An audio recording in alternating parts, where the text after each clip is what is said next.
Welcome to Games from Folktales, a podcast that mixes historical research and tabletop role-playing settings. I'm your host, Timothy Ferguson. This week, a brief episode containing an Infernal Regio. The story that's following is called Crimson Flowers, and it's read into the public domain by Ben Tucker through LibriVox. Thanks to Ben and his production team. Crimson Flowers by Todd Robbins, read by Ben Tucker. John Carew was working in his garden. Far away over the distant hilltops, the dying sun hung like a huge paper lantern on an invisible wire. Against this lurid background, the small bent figure of the old man resembled a spider weaving its web before the open grate. Leaning on the hedge, I spoke to him. "So you are at work again, Mr. Carew? How are your flowers progressing?" Dropping his shovel nervously, he turned his yellow, shrunken face toward me. From the midst of the roses, it looked like a misplaced sunflower. "So you have been watching me," he cried in a shrill, quavering voice. "That is good for people, to watch me at work. It may teach them other things than gardening."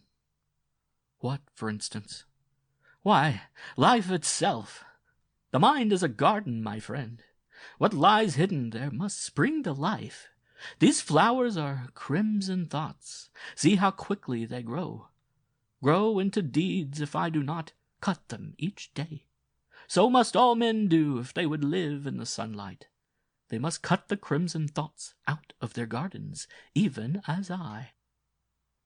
Once more he bent over his flowers, picking up the shears with grim satisfaction. He began cutting off their languid, drooping heads. "But this must be a very wicked garden," I said. "What is buried here?" "Ah," said he, "you would like to know that, eh? What a man my son was! You can have no idea. Such a sly one, such a cruel one, such a bloodthirsty one. Crimson thoughts were in his head continually. But now they grow nicely in my garden. He ruined me. He tortured me. He made my head revolve on my shoulders. Yes, actually revolve like a wheel. But now I have him here, and he supports me in my old age. Each day I sell his thoughts, his evil, crimson thoughts. What a revenge that is! He lies there, grinding his teeth because of it, and he can do nothing. When the hangman was through with him, they gave me what was left for my garden. But have a thought, lady, have a crimson thought for a remembrance."